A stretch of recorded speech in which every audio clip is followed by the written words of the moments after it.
வணக்கம் நண்பர்களே, இது உங்கள் வீடியோஸ் சென்னிமலை. என்னோடய சேனலை சப்ஸ்கிரைப் பண்ணாதீங்க, சப்ஸ்கிரைப் பண்ணிவிடுங்க. பெல் பட்டனை கிளிக் பண்ணிவிடுங்க. வாங்க வீடியோக்குள்ளே போகலாம். இப்போ நீங்கள் பார்த்துட்டு இருக்குது ஹைடெக்கோடது டூயல் பவர் சப்ளையில் வேலை செய்கிற ஒரு பிடி. டூயல் பவர் சப்ளைன்னு சொன்னாலே எல்லாமே 24 வோல்ட்டுக்கு போயிடுவோம். இது அப்படி இல்லைங்க, இது 12 வோல்ட் டூயல் சப்ளை. இந்த போர்டு பார்த்தீங்கன்னா எப்போதுமே டூயல் பவர் சப்ளை பிடி எல்லோரும் விரும்ப காரணம் என்னென்னா, அதோட பேஸ் ஸ்ட்ரென்த்து ரொம்ப நல்லாவே இருக்கும், அப்புறம் கிளாரிட்டி ரொம்ப சூப்பராக இருக்கும். அதுக்கோசரமே இந்த மாதிரி டூயல் பவர் சப்ளையை விரும்புகிறாங்க. இதில் பார்த்தீங்கன்னா 4558 2 ஐசி யூஸ் பண்ணியிருக்கிறாங்க. ஹைடெக் போர்டு ரொம்ப நல்லாவே இருக்குது எஃபெக்ட்டு. ஆனால் டூயல் பவர் சப்ளை இது ஒரு டூயல் சின்னதாக ஒரு 12 வோல்ட்டு பவர் ஆம்பர் செய்கிறீங்க, அதில் இடத்துல ஒரு பிடி யூஸ் பண்ணுறோம் அப்படின்னா அது சிங்கிள் பிடியாக தான் எல்லா இடத்துலையும் கிடைக்கும். LMT 3 to 4 அந்த மாதிரி பிடி தான் கிடைக்கும். இந்த மாதிரி ஒரு பிடி நீங்கள் யூஸ் பண்ணும்போது பார்த்தீங்கன்னா, இப்போ ஒரு 2030 ஐசியெல்லாம் பார்த்தீங்கன்னா டூயல் பவர் சப்ளையில் வருது, அது 12 வோல்ட் தான் கொடுக்க முடியும். அந்த மாதிரி இடத்துல நீங்கள் போட்டு யூஸ் பண்ணிங்கன்னா ரொம்ப நல்லாயிருக்கும். 2030 ஒரு 2030யோ 2050யோ வச்சு டூயல் சப்ளை 12 வோல்ட்டில் வேலை செய்கிறது போர்டு வச்சு ஒரு ஸ்டீரியோ ஆம்பிளிஃபையரோ இல்லைனா 2.1 நீங்கள் செஞ்சீங்க அப்படின்னா இந்த மாதிரி ஒரு போர்டை நீங்கள் யூஸ் பண்ணிக்கலாம். டூயல் சப்ளையிலேயே சிங்கிள் சப்ளை இதுக்கு தேவையில்லை. டூயல் சப்ளை நீங்கள் அதில் கொடுக்குற மாதிரி இதில் 12 வோல்ட்டு கொடுத்தீங்கன்னா நல்லாவே பாடும்.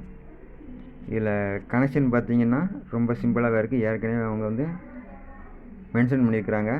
இதில் பார்த்தீங்க அப்படின்னா சப்ளை இன்புட்டு, இது அவுட்புட்டு, இது இன்புட்டு சிக்னல் இன்புட்டு, இது பேஸு ட்ரிபிள், அதில் பேஸு ட்ரிபிள் அதுன்னு பார்த்தீங்கன்னா லெஃப்ட்டு ரைட்டுன்னு இருக்கும். இதோட மென்ஷன் பார்த்தீங்கன்னா முன்னால் இருக்கும். சரிங்களா? இந்த மாதிரி இது இருக்கும். இதில் பார்த்தீங்கன்னா நீங்கள் பேஸ் எது ட்ரிபிள் எதுன்னு கண்டுபிடிக்கணும். அது மட்டும்தான் வேலையாக இருக்கும். இந்த மாதிரி ட்ரிபிள் இருக்கிற இடத்துல பார்த்தீங்கன்னா கெப்பாசிட்டி 2 போட்டிருப்பாங்க, ரெசிஸ்டன்ஸ் வராது. இதில் பார்த்தீங்கன்னா பேஸ் வர இடத்துல 3மே ரெசிஸ்டன்ஸாகவே இருக்கும். கீழே இன்னொரு 104 போட்டு லாக் பண்ணியிருப்பாங்க. இந்த மாதிரி ஒரு நான் போலாரிட்டி கெப்பாசிட்டர் லாக் பண்ணியிருப்பாங்க. இது எதுக்காக போகுதுன்னா பேஸ் எஃபெக்ட்டுக்காண்டி போகுது. இது பேஸு, இது ட்ரிபிள், இது பேஸு, இது ட்ரிபிள், லெஃப்ட்டு ரைட்டு. இதை பார்த்தீங்கன்னா இது அவுட்புட்டுங்க, சிக்னல் அவுட்புட்டு. இது ப்ளஸ் மைனஸு இன்புட் சப்ளை. இது வழியாக பார்த்தீங்கன்னா இந்த பக்கம் பார்த்தீங்கன்னா இன்புட் கொடுத்தா போதும், இந்த பக்கம் அவுட்புட் வரும். இதில் சிக்னல் இன்புட் கொடுத்துக்கலாம். இதில் பேஸ் நீங்கள் சொன்ன மாதிரி இது பேஸு, அது ட்ரிபிள், இந்த மாதிரி நீங்கள் கொடுத்து ரெடி பண்ணிக்கலாம். இது அவுட்புட்டு.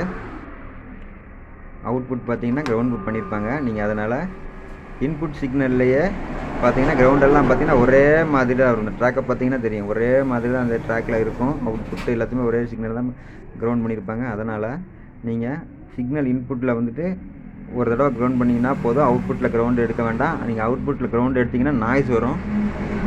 அதனால் அவுட்புட் நீங்கள் கிரவுண்டு எடுக்க வேண்டாம். ஒரு தடவை இன்புட்டை கிரவுண்ட் பண்ணிங்கனால போதும், அவுட்புட்டில் சிக்னல் மட்டும் எடுத்துக்கிடுங்க. சப்ளை டூயல் பவர் சப்ளை, அதில் ஒரு ப்ளஸ் பாயிண்ட் இருக்குதுங்க. மற்றபடி இதில் பேஸ் எஃபெக்ட்னு பார்த்தீங்கன்னா ரொம்ப அருமையாகவே இருக்குது, சொல்ல வேண்டாம். 4558 பார்த்தீங்கன்னா எல்லா ப்ரோலாஜிக் போர்டு, அதாவது ப்ரோலாஜிக்னா இப்போ கடைகளில் விற்கிறாங்கல்ல அந்த மாதிரி சப்வூஃபர் செட்டில் பார்த்தீங்கன்னா ப்ரோலாஜிக்கில் ஃபுல்லாக 4558 தான் போட்டிருப்பாங்க. அதோட பேஸ் டெப்த்தும் நல்லாயிருக்கும், ட்ரிபிளும் நல்லாயிருக்கும். அது ஒரு அருமையான எஃபெக்டை கொடுக்கும். அதே 4558 தான் இதில் யூஸ் பண்ணியிருக்கிறதுனால ரொம்ப தெளிவாகவே இருக்குது. இதில் ஒரு ப்ளஸ் பாயிண்ட்டு, நாம் ஒரு 12 volt power supply power supply use பண்ணி ஒரு பவர் ஆம்ப் செய்கிறோம் அப்படின்னா அந்த இடத்துல நீங்கள் இதை அப்படியே டைரெக்டாகவே யூஸ் பண்ணிக்க முடியும். 2030 2050 அந்த மாதிரி டூயல் பவர் சப்ளை வேலை செய்கிற போர்டெல்லாம் நீங்கள் யூஸ் பண்ணிங்க அப்படின்னா இதை நீங்கள் டைரெக்டாகவே யூஸ் பண்ணலாம். தனியாக நீங்கள் எந்த ஒரு பவர் சப்ளையும் கொடுக்கணும்னு அவசியம் இல்லை. ஏன்னா சில இடத்துல பார்த்தீங்கன்னா தனியாக கொண்டு வரணுன்னா ஒரு ரெக்டிஃபையர் போட்டு அதுக்கப்புறம் கொண்டு வரணும். இதுக்கு அப்படி இல்லை, டூயல் பவர் ரெக்டிஃபையர் போட்டாலே போதும், டைரெக்டாகவே நீங்கள் யூஸ் பண்ணிக்கலாம். எப்படி நீங்கள் ஒரு பெரிய பவர் ஆம்பில் எஃபெக்ட் எதிர்பார்க்குறீங்களோ அந்த எஃபெக்ட் இதில் நிச்சயமாக கிடைக்குது. நான் யூஸ் பண்ணி பார்த்துட்டேன்.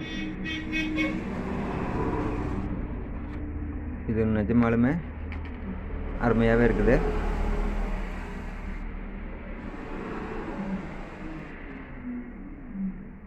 அவ்வளோதாங்க. மற்ற இன்னொரு வீடியோவில் உங்களை சந்திக்கிறேன். நன்றி, வணக்கம்.